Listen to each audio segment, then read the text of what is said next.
So I know there's only one person in here who I think knows me, which is my wife, so shout out Pam. So I'll give you a little background info into how I got to anarchism. So I was looking for some type of universal moral code that would be my vehicle for achieving some type of justice. I thought the legal system was going to be it, so I went to law school in Washington, D.C., and after the first semester, I realized that was not going to happen. While I was in law school, though, I joined an environmental group called the Student Environmental Action Coalition. Although they didn't advertise it, this was my first intro to anarchism. They talked about the principles of horizontalism, non-hierarchy, collective liberation, and anti-oppression work. They also instilled in me this desire to want to do something. So I wanted to do something that brought all types of people together, but also involved nature. And so urban agriculture was that vehicle for me. So while I was in law school, I worked to start a campus garden on the school's campus, and I did some work study with the university's agricultural sector. After that, 2011 rolls around and the Occupy Wall Street movement started up, and I thought maybe this might be the revolution. So I jumped in. As soon as it hit DC, I was there, joined the listserv, did all that stuff. And that gave me some more articles to read and more things to digest regarding anarchism in another way forward. So while I'm in law school, it was not an option for me to quit. So I had to graduate law school, and all these ideas were kind of circulating in my head. And in my final year of law school, I had to write a paper.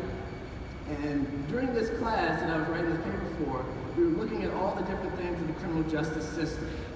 And we were saying all this stuff, and it made it seem as if the criminal justice system didn't actually work.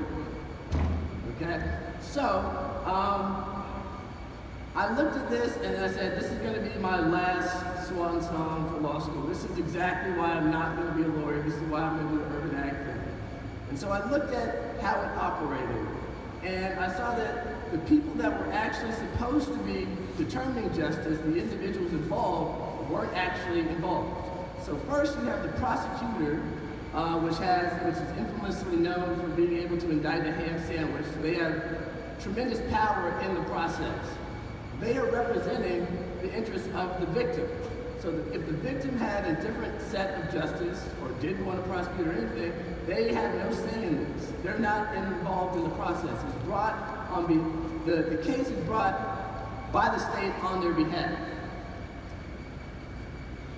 Tied into that, though, is the fact that a lot of prosecutors and judges, they run on this mantra that they're going to be tough on crime, which insinuates that convictions actually equal justice. We can tell that that's not entirely true. Additionally, lurking in the background, we have the private prison industrial complex, which actually profits off of people being put in jail. So between 1999 and 2010, the use of federal private prisons increased almost 800%. So the profits that these private prisons were collecting, they weren't using that for community service. They were using that, one, to stuff their own pockets, and two, to advocate for policies that would put more people in jail. Additionally, tied up in this is the silence of the defendants. So defendants are actually encouraged by their own lawyers to be silent. So a defendant can go through a whole entire case without saying a single word. That seems unjust to me. Additionally, you have defendants who can't pay for proper legal service. So they either have to get someone appointed by the state, who they often have many cases on their roster, or they take plea deals, because that's the easiest thing to do. So no surprise that all of these things circulating together has created a mess. And any student of American history knows that minorities usually take the brunt of that mess. So this is why blacks are 6 times more likely to be in jail than anyone else. Okay, that isn't that surprising if you look at the history of the state. And this is what kind of got me to anarchism. So, the original thing, when I looked at the state, when I was examining the state, I read A People's History of the U.S. by Howard Zinn, and in that, he quotes a historian, Charles A. Beard, and he looked at the drafters of the Constitution. If you look at the people who actually wrote the Constitution, many of them owned land, owned slaves, had an interest in bigger manufacturing and shipping industries. Okay, so they had an interest in creating a strong central federal government. Okay, essentially, it was a government, a patriarchal plutocracy that had racist tendencies. Okay, and we see that it's exactly the same now. Nothing much has changed. Okay, that's why we have Amazon, Netflix, Apple. None of them are paying any federal income taxes. Okay, people that make below $50,000 are more likely to get audited than these large corporations. So we have the state operating in a discriminatory manner, but then we also have capitalism, which is also working in there. Now this quote, I know it might be difficult for some of you to read, but this is from 1892. And the gist of it is that we're separated on multiple levels, race, gender, whatever. As long as we're fighting with each other and not fighting the plutocrats, that's exactly what they want. Okay, so this quote again is from 1892, and there have been quotes even before then. So it's the same game, okay? So capitalism mixed with the state is not a good mix. So I said there's got to be something different. And the more I read about anarchism, at first I thought it was, it's chaos, people will smash the windows and all that stuff. Okay, that's part of it. That can be part of it. That can be a tactic. But it's also about collective liberation. We got to get out of this. We got to transcend the state and capitalism.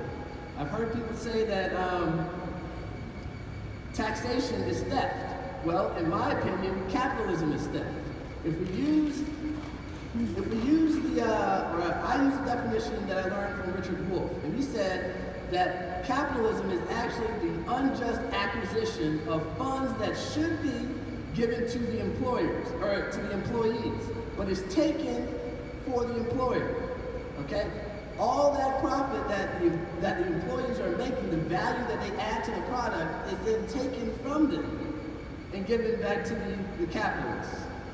Okay, so that is not a just way of distributing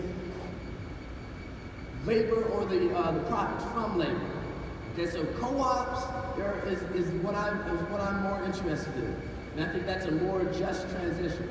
So part of that just transition and transcending capitalism is that there's two tactics that I've come across that I am trying to adopt myself, and that's revolutionary exodus, which is can be also known as engaged withdrawal. So you're not buying into Bank of America. You're not going to the Safeway or whatever. You're taking your money and you're using it in a different way, in a way that does not actually uphold or contribute to the system that you don't want to participate in. Okay, so that's withdrawing yourself, your energy, your time from the state or capitalism and putting it somewhere else. And that's where the dual power and the counter institutions come into play. So for example, my wife and I joined the CSA a few years ago, and we'll never go back. We'll always keep the CSA. So we're directly contributing to a farm. We're not going to Safeway. We don't have any middlemen. It's just us and the farmer. Yeah. So you're supporting local, and you're not dealing with any middlemen. Okay. So we're also I try and do this in my job and in my personal life. Now, we're all works in progress, and I still have a Bank of America account. So I'm working my best to get myself off it, but we're all works in progress, and this is my work in progress. So I work at a high school, and I teach urban agriculture. And this is my 5th year there, and my office is actually a greenhouse, so I can't really complain too much. And the whole point of it is that I'm trying to teach kids to do for themselves. They don't want to be a farmer, that's fine. But at least know how to grow your own food. At least know how to make your own soil. At least know the processes that are involved with creating the food that you enjoy. The school is also located in what's called a food desert, so it's difficult for the people that live in that area to access healthy, fresh, affordable food. So this is actually, we're not only just growing food just to grow it, we're trying to make it useful, productive, and become a food hub for the community. We just got a grant this year to build an outdoor classroom, which I hope will tie into a food farm or a school farm later on in the future. So we're trying to build this up and have the students take responsibility and take ownership of the food that's grown in their community. Another project that my wife and I will work on is in our neighborhood of Southwest DC in Washington, DC. We help run a community garden. The community garden has 2 sections. One section is for individual plot owners, and another section is for the communal space, which is open to anybody to come help out and volunteer. We have about 10 beds, we have about 800 visits a year, and we try and grow food that actually will make a difference in people's lives. We give it out for free, we're not charging anything for it, we try to make it fun.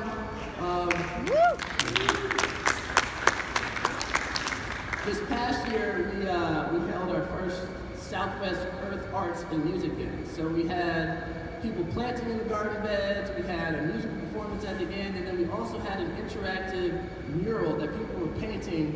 It was a paint by the number mural. So we had an artist come up with a cool little design, and then we had different numbers in it that correlates to different colors, and then everyone kind of chipped in, and it was great. And now it's there outside the garden, so it's a reminder of what we can do when we come together.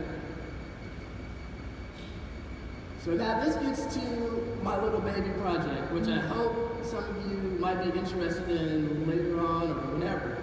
But my family's got about 76 acres in Georgia. It's currently not being used for anything, but of course I would like to get into that. I'm partial to tree houses and geodesic domes and all this other stuff, but the goal is that we would create an intentional community that would provide something for the surrounding neighborhood. Now, not only would we just be getting out of this mess that's involved with state and capitalism, but we'd also be creating a culture and a community that, thrived on the ideals that we all kind of cherish, which is collective liberation, all this anti-oppression, enjoying life. This is a side project that I haven't gotten around to, but it's in the back of my head. Once time comes for this to really get going, I'm going to put out a pitch, use my mom to hopefully get the word out and get as many ideas and people that are seriously involved with it who would want to participate in this.